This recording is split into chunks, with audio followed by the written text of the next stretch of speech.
Selamat datang kembali di channel kita, tempat di mana cerita-cerita gelap yang jarang diceritakan akan menemani malam kalian. Malam ini aku mau bawa kalian ke sebuah kisah yang benar-benar bikin merinding.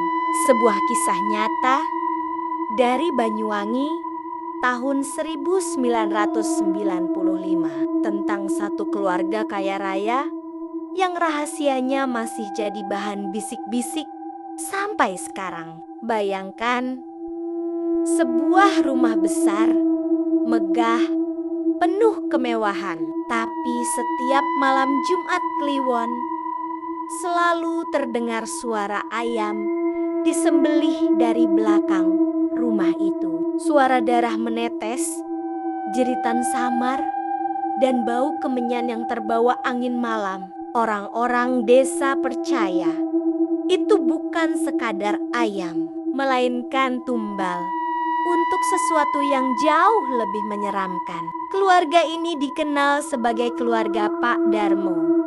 Dari luar, mereka tampak seperti keluarga terhormat dengan harta berlimpah. Tapi di balik pintu rumah besar itu ada ritual yang tidak semua mata boleh melihat. Ritual yang konon melibatkan perjanjian dengan makhluk gaib demi kekayaan yang tak pernah habis. Malam ini kita akan membuka rahasia yang selama ini disembunyikan tentang bagaimana sebuah keluarga menjaga kekayaannya dengan darah dan tumbal, tentang suara-suara aneh yang terus menghantui desa, dan tentang apa yang sebenarnya terjadi di malam Jumat Kliwon tahun 1995 itu. Sebelum kita mulai lebih dalam, aku mau tanya dulu, berapa jam kalian tidur semalam? Tulis di kolom komentar, karena malam ini mungkin setelah mendengar kisah ini, tidur kalian tidak akan lagi senyenyak biasanya. Dan jangan lupa tekan tombol subscribe supaya kalian gak ketinggalan kisah-kisah horor nyata yang bikin bulu kuduk berdiri seperti ini. Welcome back to our studio.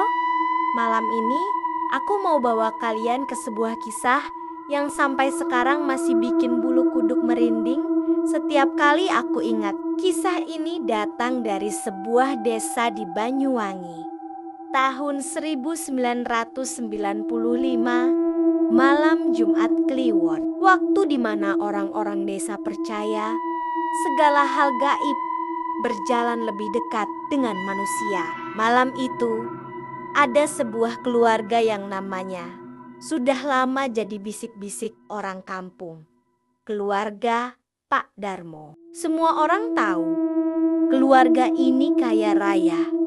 Tanah luas, sawah berhektar-hektar, rumah besar yang dindingnya dari bata merah yang selalu dipelihara dengan cat baru, halaman luas penuh pohon mangga dan jambu. Bahkan mobil zaman itu yang jarang dimiliki orang desa sudah ada di garasi rumahnya. Tapi di balik semua itu ada rahasia gelap yang selalu jadi bahan cerita, terutama ketika malam Jumat Kliwon datang. Karena katanya setiap malam itu selalu terdengar suara ayam disembelih dari belakang rumah mereka. Orang-orang kampung pura-pura tidak peduli. Mereka tidak pernah berani membicarakan keras-keras, tapi selalu ada perasaan aneh setiap kali melewati rumah besar Pak Darmo si Keneken. Ada sesuatu yang menunggu, ada tatapan yang tidak terlihat tapi terasa.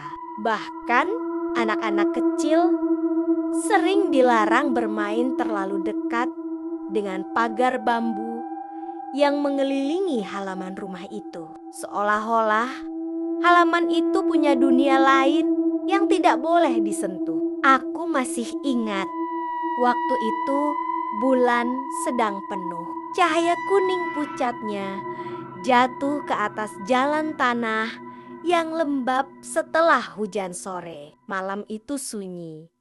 Hanya suara jangkrik bersahut-sahutan dan angin membawa bau anyir yang aneh dari arah belakang rumah Pak Darmo. Bau itu mirip darah, tapi bercampur dengan wangi bunga melati yang menusuk hidung. Dan tepat di tengah malam, suara itu datang lagi.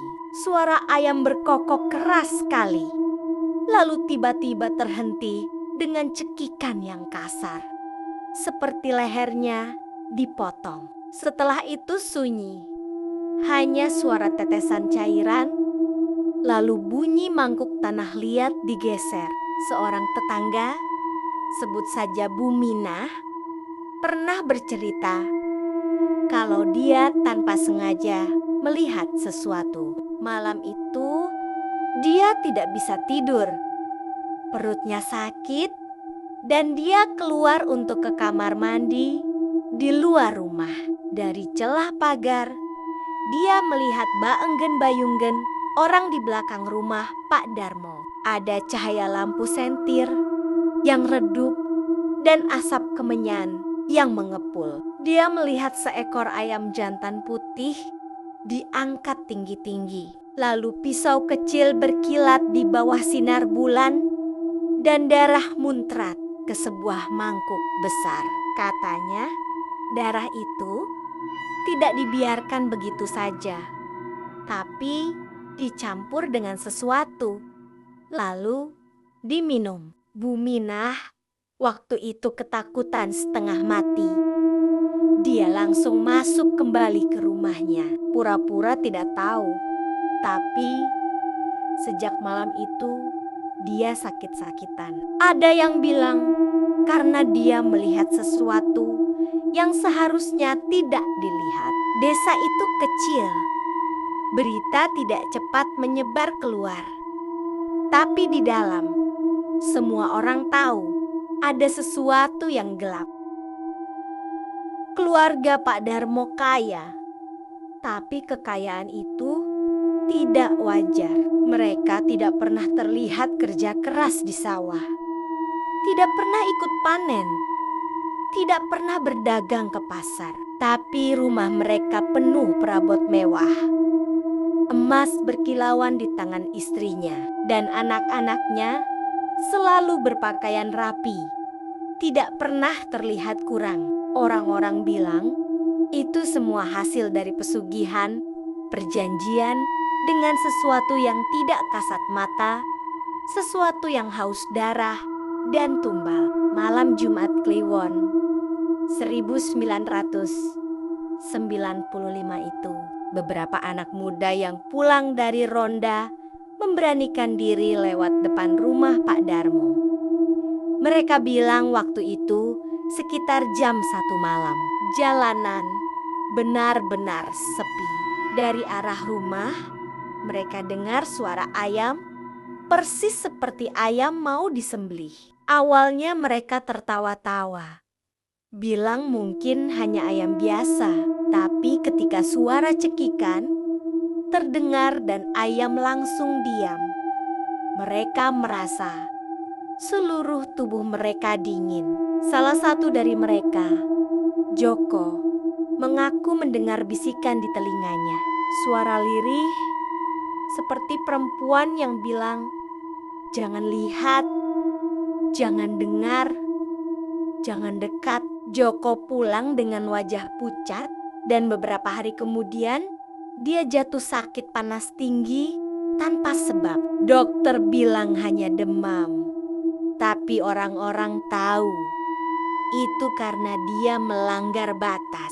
Rumah Pak Darmo dari luar terlihat tenang, seperti rumah kaya biasa. Tapi setiap kali malam itu datang, hawa di sekitarnya berubah. Angin berhenti bergerak, daun-daun tidak bergoyang, suara jangkrik hilang, Yang tersisa hanya rasa berat di dada. Orang-orang yang lewat sering merasa diawasi. Seperti ada mata merah yang mengintip dari balik jendela. Kadang ada yang mengaku melihat bayangan besar melayang di atas atap rumah. Bayangan yang tidak berbentuk, hanya gelap pekat, tapi menatap ke bawah seperti menjaga sesuatu. Waktu itu aku masih kecil, tapi aku ingat jelas ibuku selalu menutup pintu lebih awal setiap malam Jumat Kliwon. Tidak ada yang berani keluar rumah setelah Isya. Bahkan suara orang-orang ngobrol di teras pun hilang. Semua orang menahan napas, menunggu sampai pagi, berharap malam itu lewat dengan cepat. Tapi suara ayam disembelih dari rumah Pak Darmo selalu terdengar. Dan yang lebih menyeramkan, kadang ada suara tangisan kecil, suara anak-anak yang tidak jelas datangnya dari mana. Beberapa orang desa percaya bahwa keluarga Pak Darmo punya perjanjian yang harus diberi makan. Tumbal ayam putih setiap malam Jumat hanya bagian kecil. Ada sesuatu yang lebih besar yang mereka sembunyikan. Ada gosip yang lebih mengerikan, bahwa setiap beberapa tahun sekali ada tumbal manusia. Orang hilang tanpa jejak.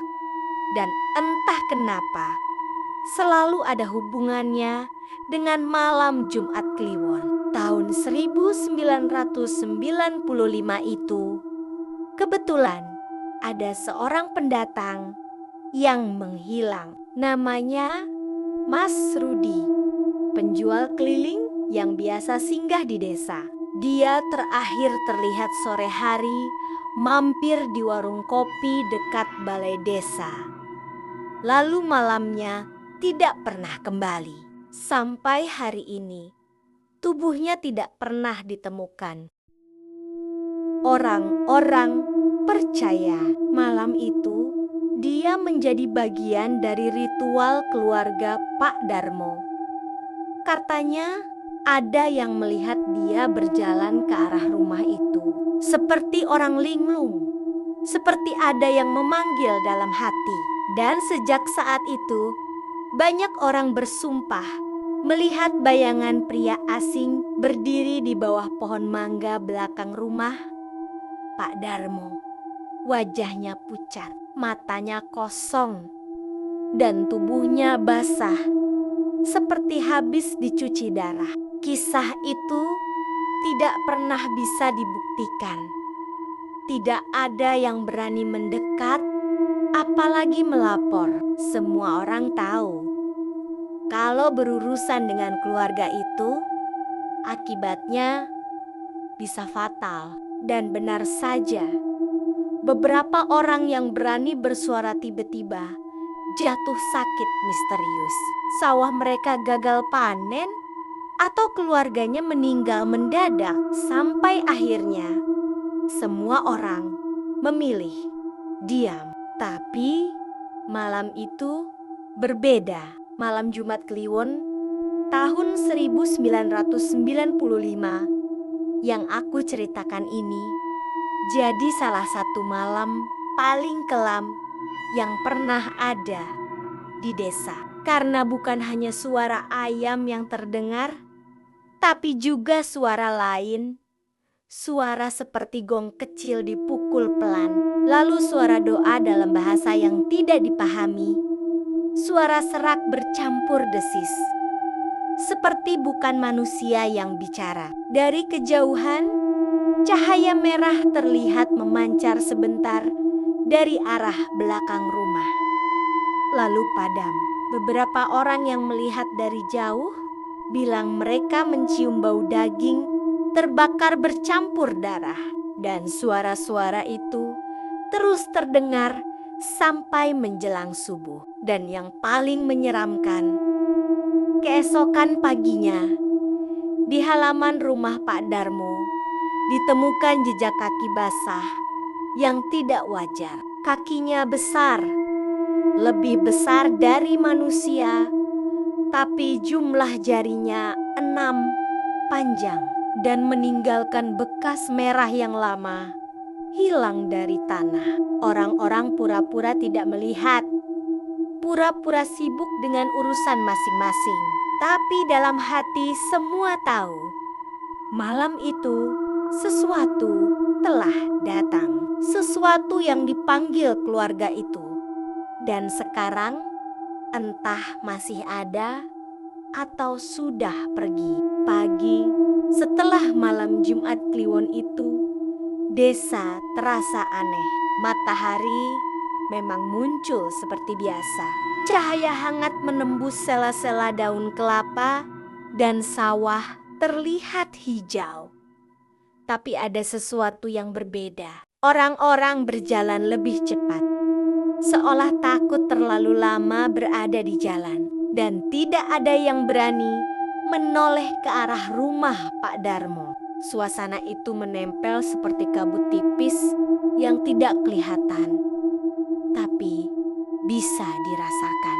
Anak-anak kecil yang biasanya lari-larian di jalan tanah justru diam, hanya menatap kosong, lalu berlari masuk ke rumah. Kalau suara ayam berkokok terdengar dari kejauhan. Hari itu kabar mulai beredar pelan.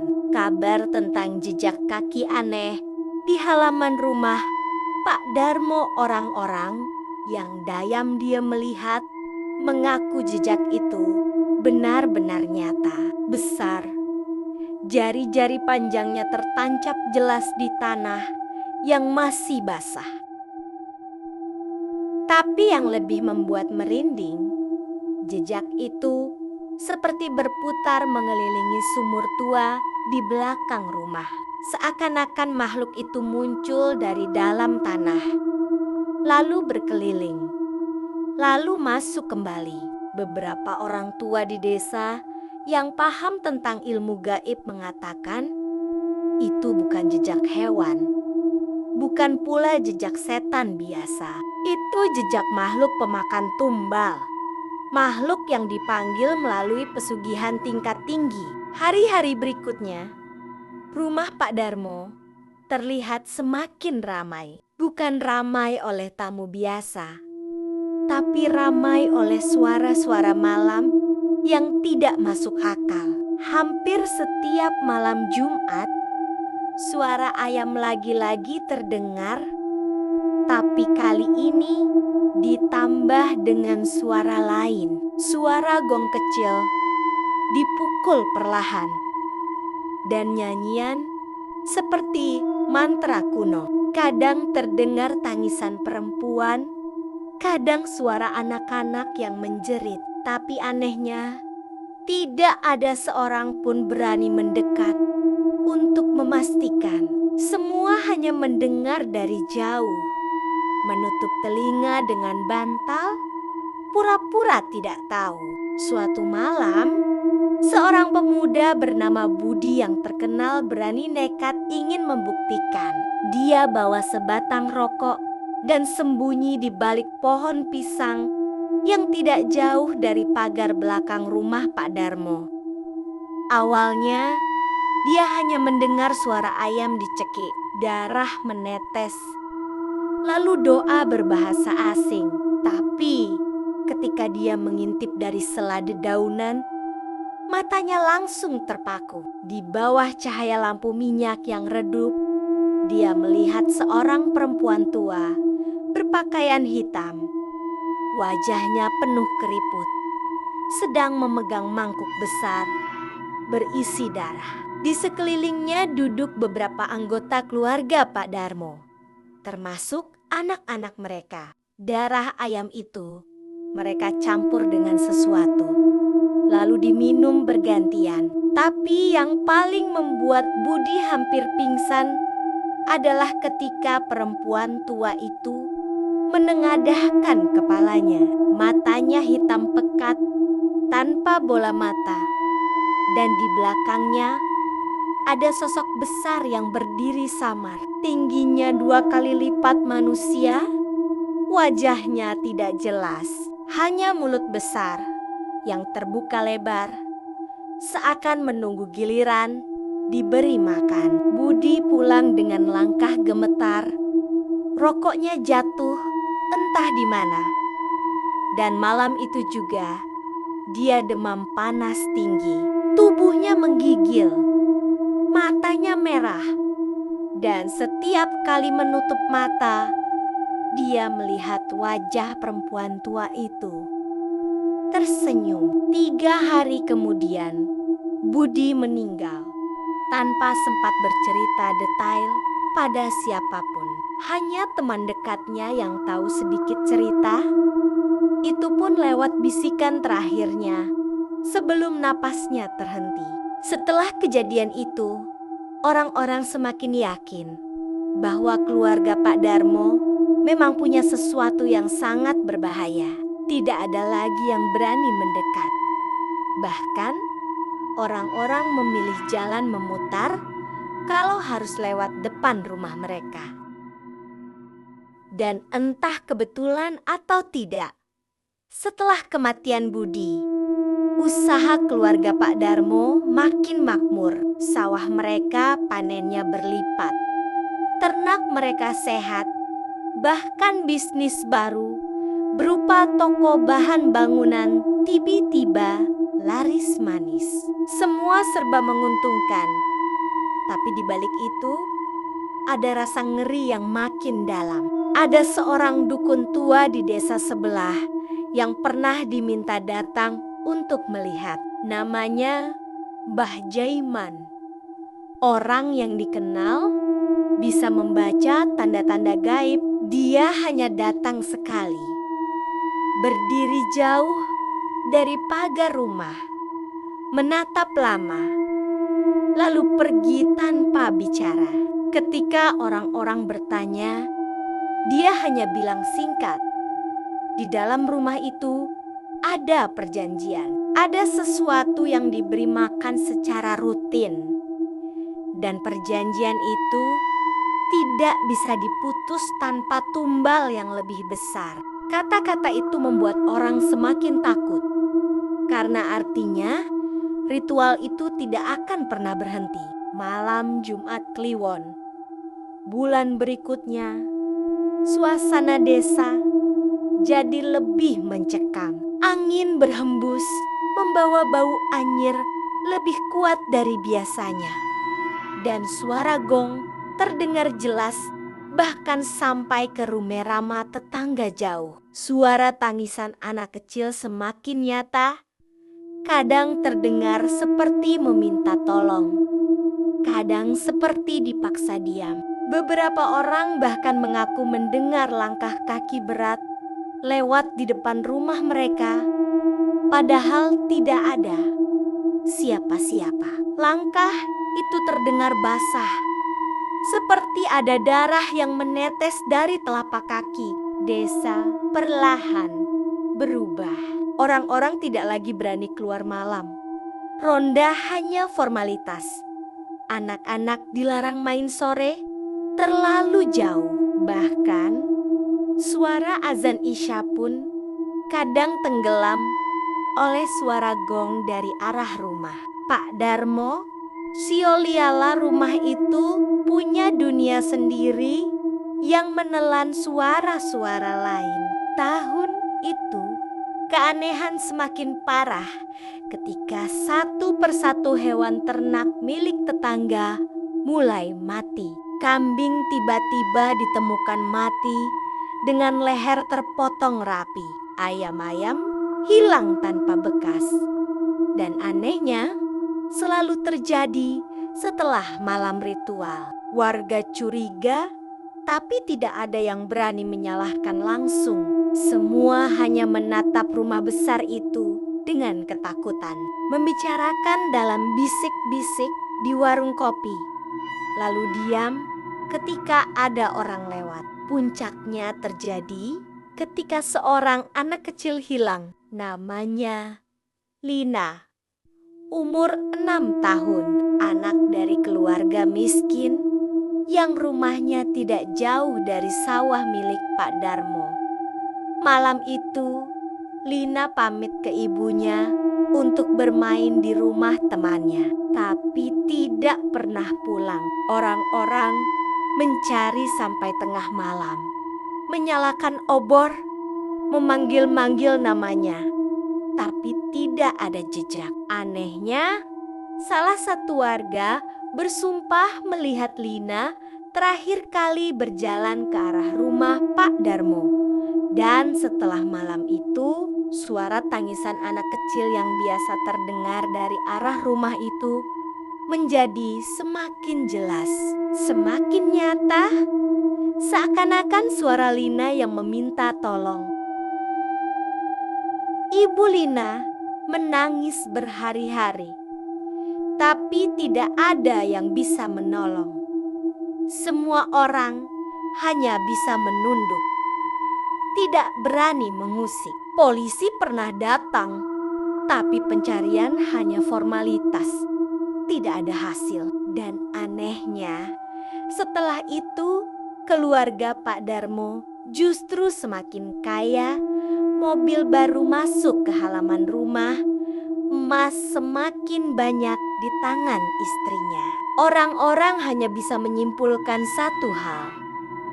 Tumbal mereka bukan lagi ayam, tapi manusia. Sejak saat itu, malam Jumat Kliwon di desa itu berubah jadi mimpi buruk. Orang-orang menutup jendela rapat-rapat, menyalakan lampu minyak semalaman, dan berdoa keras-keras agar tidak ada lagi yang hilang. Tapi tetap saja, suara-suara itu datang. Suara ayam dicekik, gong dipukul, doa asing dilantunkan, tangisan terdengar, dan setiap kali subuh tiba, suasana desa terasa berat. Udara seakan lengket dengan bau darah. Rumah Pak Darmo berdiri megah, tapi bagi orang desa itu bukan rumah biasa. Itu sudah jadi tempat antara, tempat di mana manusia dan makhluk gaib bercampur. Ada yang bilang pernah melihat bayangan hitam keluar dari jendela, melayang sebentar, lalu masuk kembali. Ada juga yang bersumpah melihat api kecil menari di atap rumah. Padahal tidak ada yang terbakar. Semua itu hanya memperkuat keyakinan bahwa keluarga itu sudah menyerahkan diri sepenuhnya pada sesuatu yang tidak bisa dijelaskan. Dan ketika tahun itu hampir berakhir, sebuah kejadian membuat seluruh desa gemetar. Malam Jumat Kliwon terakhir sebelum pergantian tahun, suara-suara ritual terdengar lebih keras dari biasanya. Kali ini bukan hanya ayam yang dicekik, tapi juga suara teriakan manusia yang pendek lalu hening. Dari arah rumah, cahaya merah darah membelah langit beberapa detik, lalu padam. Orang-orang yang melihat dari jauh mengaku tanah bergetar sebentar, seperti gempa kecil. Keesokan paginya, desa mendadak sepi. Orang-orang hanya saling pandang, tidak berani bicara. Tapi semua tahu, malam itu ada sesuatu yang lebih besar dipanggil. Dan sejak malam itu pula, rumah Pak Darmo tidak lagi sekadar rumah kaya, tapi berubah jadi simbol kegelapan. Malam ini kita sampai di bagian terakhir dari kisah kelam keluarga Pak Darmo. Dua bagian sebelumnya sudah membawa kita melihat bagaimana suara ayam yang dicekik di malam Jumat Kliwon hanyalah permukaan dari sesuatu yang jauh lebih gelap. Sesuatu yang menuntut tumbal bukan hanya dari hewan, tapi juga dari manusia. Malam-malam di desa itu berubah jadi neraka kecil, dan orang-orang hidup dengan rasa takut yang mereka telan sendiri. Tapi tahun 1995 itu tidak berhenti begitu saja, karena masih ada rahasia yang lebih dalam. Rahasia yang membuat keluarga itu tetap kaya, sekaligus membuat desa terikat dalam ketakutan yang tidak bisa dilepaskan. Hari-hari setelah hilangnya Lina membuat desa seperti kehilangan napas. Suara tangisan ibunya terus terdengar sampai jauh malam, menggema di antara rumah-rumah kayu, membuat bulu kuduk berdiri. Orang-orang ingin menolong, tapi setiap kali mereka mencoba menyebut nama Pak Darmo, mulut mereka kaku, lidah seperti keluh, seakan ada sesuatu yang mengunci kata-kata. Hanya tatapan mata mereka yang bicara, penuh ketakutan dan amarah yang tidak bisa disalurkan. Di balik tembok rumah besar itu, kehidupan keluarga Pak Darmo justru tampak lebih mewah. Pakaian mereka semakin indah. Pesta kecil sering diadakan dengan dalih syukuran panen. Tapi orang-orang desa tahu ada darah yang mengalir di balik tawa mereka. Setiap malam Jumat Kliwon, suara-suara itu masih terdengar. Bahkan semakin jelas. Ada suara gong, doa aneh, tangisan, bahkan kadang suara tawa yang bukan tawa manusia. Tawa berat seperti keluar dari kerongkongan makhluk yang besar. Ada satu malam ketika suara itu terdengar sangat keras, sampai orang-orang merasa tanah bergetar. Beberapa lampu minyak padam sendiri, pintu rumah berderak, dan dari arah langit terlihat kilatan merah samar. Seorang kakek yang tinggal paling dekat dengan rumah itu bercerita bahwa dia melihat bayangan besar melayang turun dari atap rumah Pak Darmo. Bayangan tanpa kepala, tubuhnya besar, dan tangannya panjang menjuntai sampai tanah. Bayangan itu hanya sebentar, lalu hilang masuk ke dalam rumah. Sejak malam itu, kakek itu tidak bisa bicara lagi. Lidahnya keluh, matanya kosong, dan tubuhnya kaku seperti patung. Dia hanya hidup beberapa minggu sebelum akhirnya meninggal dengan wajah membiru. Rahasia keluarga itu perlahan-lahan mulai tercium lebih jelas. Beberapa orang yang nekat mencari tahu menggambarkan bahwa keluarga Pak Darmo bukan hanya melakukan ritual biasa. Mereka sudah melakukan perjanjian turun-temurun. Kakek buyut mereka konon dulu juga seorang yang sakti, tapi meninggal dengan cara aneh. Sejak itu, garis darah keluarga ini selalu terikat dengan sesuatu dari dunia lain. Sesuatu yang tidak bisa dilihat dengan mata biasa. Itu sebabnya setiap malam Jumat Kliwon, darah harus ditumpahkan. Karena tanpa itu, makhluk itu akan menuntut langsung. Suatu malam, seorang pemuda bernama Heri yang punya saudara jauh menikah dengan anak Pak Darmo, dipaksa ikut tinggal di rumah itu untuk sementara. Beberapa minggu pertama, tidak ada yang aneh. Hanya rumah besar yang terasa terlalu sunyi. Tapi setiap malam Jumat, dia dipaksa ikut duduk bersama.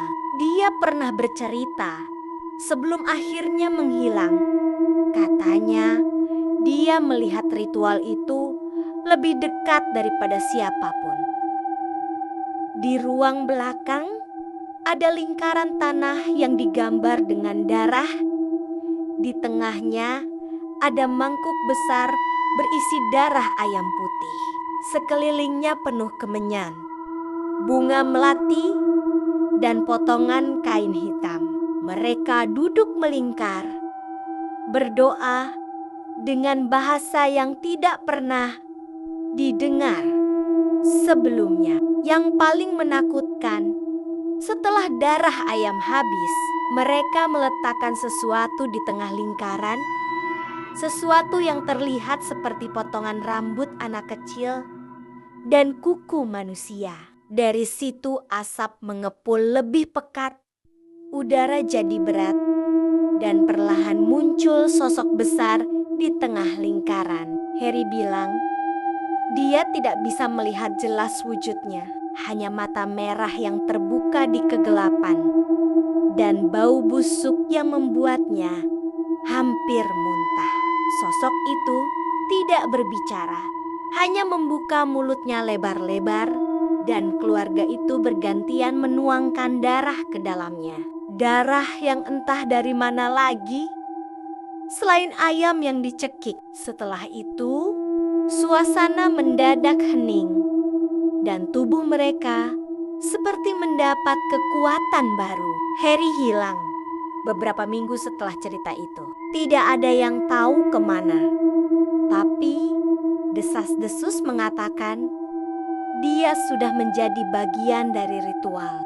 Sejak saat itu, tidak ada lagi yang berani masuk ke rumah itu.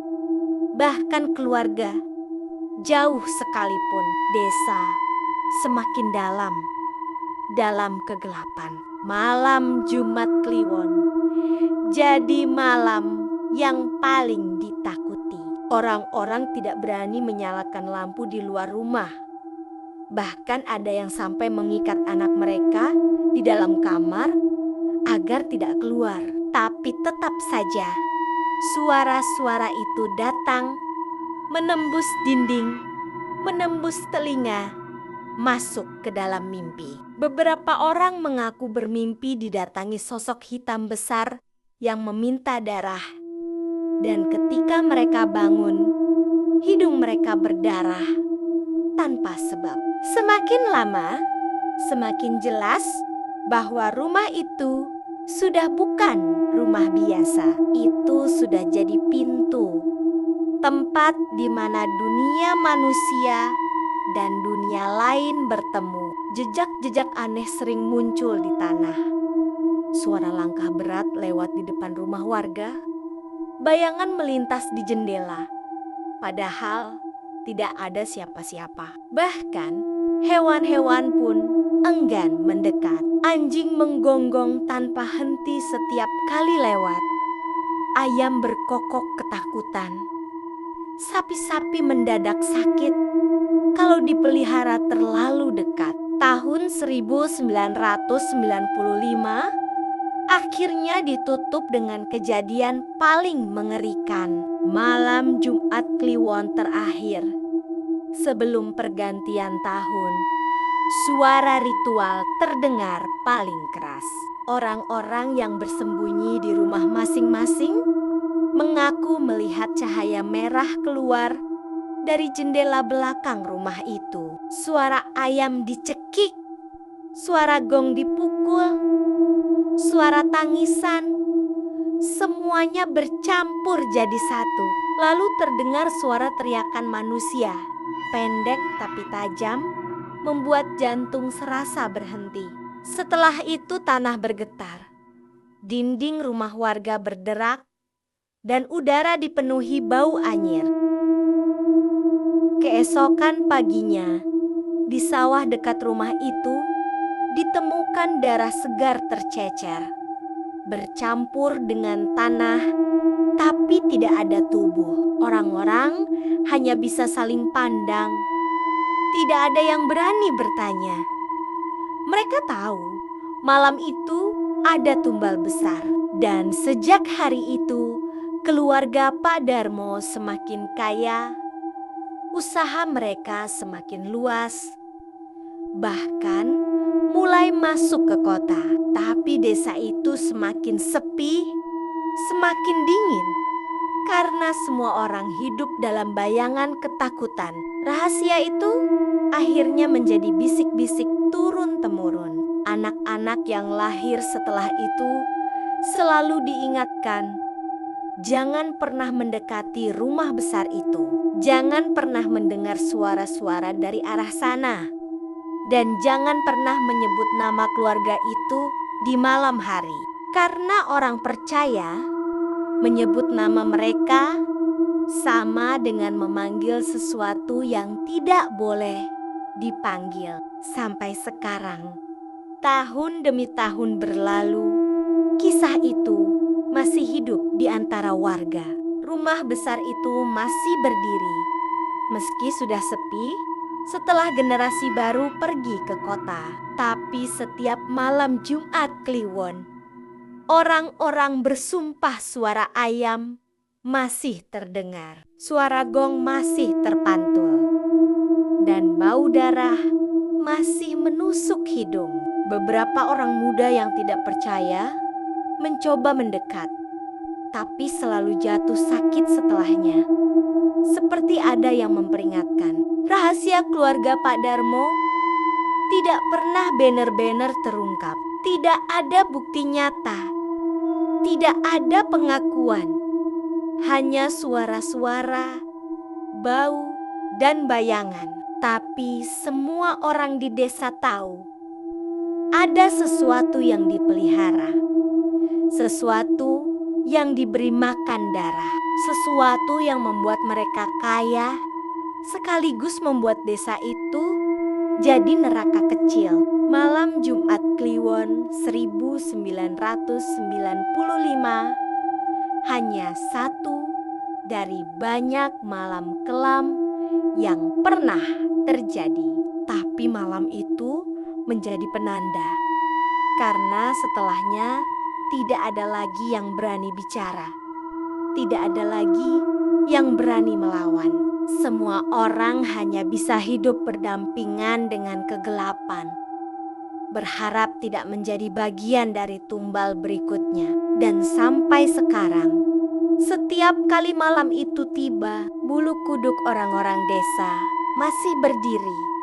Pintu ditutup lebih cepat, lampu dinyalakan semalaman, doa dipanjatkan dengan lebih khusyuk. Tapi suara ayam itu tetap datang. Suara gong itu tetap terdengar, dan bayangan besar itu tetap menunggu, berdiri di balik tembok rumah Pak Darmo. Rahasia keluarga itu tetap terkubur, tapi bisik-bisiknya tidak pernah padam. Karena setiap orang yang pernah tinggal di desa itu tahu ada harga yang harus dibayar untuk kekayaan yang terlalu besar. Harga itu adalah darah, adalah nyawa, adalah ketakutan yang tidak akan pernah hilang. Dan malam Jumat Kliwon 1995 itu masih terus diceritakan sampai sekarang, sebagai peringatan bahwa tidak semua rahasia bisa dibuka. Tidak semua kekayaan datang dari kerja keras, dan tidak semua manusia benar-benar manusia ketika sudah bersekutu dengan kegelapan. Dan begitulah kisah tentang keluarga Pak Darmo di Banyuwangi.